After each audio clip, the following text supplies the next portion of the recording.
फूटना को कहते हैं। कोई भी आपके पास सीड्स जो आपके पास जर्मिनेटेड कंडीशन में हो, फूटने की कंडीशन में हो, थोड़े थोड़े उसमें से शगुफ़े निकले हों, तो उसको हम बोलते हैं स्प्राउट्स।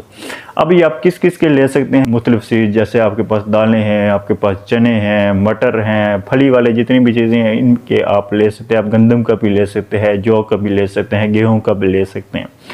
तो जहाँ तक बात है जी स्प्राउट्स की, तो इसके अंदर पाए जाते हैं विटामिन ए पाया जाता है, बी पाया जाता है, सी पाया जाता है और विटामिन ई पाया जाता है। उसके साथ साथ इसमें बहुत ज़्यादा एंटीऑक्सीडेंट्स पाए जाते हैं। ये प्रोटीन का एक बेहतरीन सोर्स है। अमूमन हम जितने भी सीड्स लेते हैं, हम दालें भी खाते हैं, हम गंदम की रोटी भी खाते हैं, हम मटर भी लेते हैं, हम चने भी लेते हैं, लेकिन जो स्प्राउट्स है ये इसका प्रो लेवल है, एक प्रो वर्जन है। इसमें अल्लाह ताला ने बहुत ज़्यादा ग़िज़ाइयत रखी है।